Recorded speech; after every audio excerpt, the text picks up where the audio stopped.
फिर आज देखेंगे 10 का दम, मतलब 10 क्वेश्चन और काफी बेहतरीन जो एग्जाम के पॉइंट ऑफ व्यू से बहुत ही ज्यादा इंपॉर्टेंट है। फर्स्ट क्वेश्चन देखो क्या है, इस तरह का क्वेश्चन आएगा। ये कोई जरूरी कि यही आएगा, कुछ भी चेंज हो सकता है, लेकिन कॉन्सेप्ट समझ लेना बनेगा कैसे कि cos 64 डिग्री और sin बट्टा sin 26 डिग्री का वैल्यू क्या होगा। इस तरह के क्वेश्चन में कोई एक टर्म को चेंज करना होता है। जैसे यहाँ पर मेरा है cos 64 डिग्री और बट्टा में है cos sin 26 डिग्री, तो दोनों दो जात है, कटेगा नहीं, तो एक जात में बदल दो, या तो ऊपर को बदलो या नीचे को बदलो, कोई दिक्कत नहीं है। तो cos पहले जो 64 को लिख सकते हैं 90 डिग्री माइनस 26 डिग्री, ठीक है। अब अड्डा में sin 26 डिग्री, देखो cos 90 माइनस थीटा फॉर्मूला होता है sin थीटा के जगह पर है 26 डिग्री, अब बट्टा में भी आ गया sin 26 डिग्री, आराम से कट के देगा रिजल्ट 1, यानी ऑप्शन बी राइट होगा। क्वेश्चन नंबर 2 क्या है, बिंदु √2, √3 की दूरी निकालना है अभी मूल बिंदु से। तो मूल बिंदु जो होता है वह होता है 0,0 और एक बिंदु है जो क्या है √2, √3, ये दोनों के बीच की दूरी निकालनी है। तो दूरी सूत्र होता है √x2 माइनस x1 का square plus y2 minus y1 का स्क्वायर, ये जानते हैं फॉर्मूला। तो √x2 की जगह पर क्या लिखाएगा √2 माइनस 0 यानी √2 ही आएगा का स्क्वायर प्लस y2 के जगह पर क्या लिखाएगा √3 का स्क्वायर, स्क्वायर से रूट कैंसिल हो जाएगा, यहाँ से हो जाएगा 2 प्लस 3, दोनों को जोड़ देंगे तो आएगा √5 और ऑप्शन डी राइट हो जाएगा इस प्रकार से, ठीक है। क्वेश्चन नंबर हम लोग 3 की तरफ बढ़ते हैं। क्या है, यदि थीटा 30 डिग्री हो तो बोला क्या जा रहा है 2 cos 2 थीटा का मान होगा, यही क्वेश्चन है ना। यदि थीटा 30 डिग्री हो तो 2 cos 2 थीटा का मान क्या होगा, चलो देखते हैं। तो थीटा मतलब 30 डिग्री है, तो यहाँ पर लिख देते हैं 2 cos 2 थीटा। हाँ देखो क्वेश्चन नंबर हम देख रहे थे 3 क्या है, थीटा बराबर 30 डिग्री है, तो बोला 2 cos 2 थीटा का मान क्या होगा। कितना इजी क्वेश्चन है, 2 cos 2 थीटा मतलब थीटा अब 2 गुना हो जाएगा, 30 गुना 60 हो जाएगा।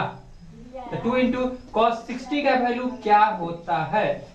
तो हम लोग cos 60 का वैल्यू याद ना रखें तब भी बहुत कुछ होता है, क्योंकि हम sin 30 का याद रखेंगे तो उससे पता चल जाएगा उसी का होता है। यानी cos 60 का वैल्यू 1/2 होता है और 2 से 2 कैंसिल होकर देता है रिजल्ट 1 और ऑप्शन ए राइट हो जाएगा इस प्रकार। समझ में आने के बाद अब बोला क्या जा रहा है, यह क्वेश्चन एनसीईआरटी का हूबहू क्वेश्चन उतारा गया है। क्या चीज कि वृत्त की परिधि और व्यास का अनुपात क्या होगा। तो वृत्त की परिधि और व्यास का अनुपात, व्यास का अनुपात बोल दिया और आसान कर दिया, वहां क्षेत्रफल का था एनसीईआरटी बुक में। वृत्त की परिधि और व्यास का अनुपात क्या होगा, तो वृत्त की परिधि होता है 2πr, जबकि व्यास होता है बट्टा में d, और d को लिख सकते हैं 2r। कितना सिंपल बात, समझ में बात ना। तो 2πr, व्यास क्या होता है त्रिज्या का 2 गुना, 2 से 2 पार, r से r पार, बच गया पाई, और आंसर ए होगा, ऑप्शन नंबर ए राइट होगा।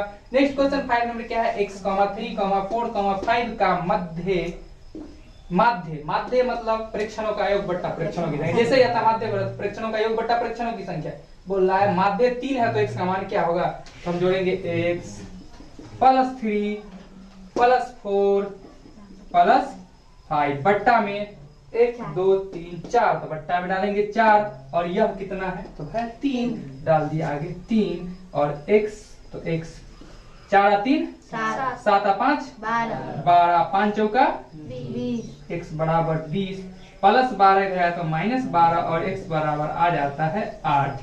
तो ऑप्शन नहीं है,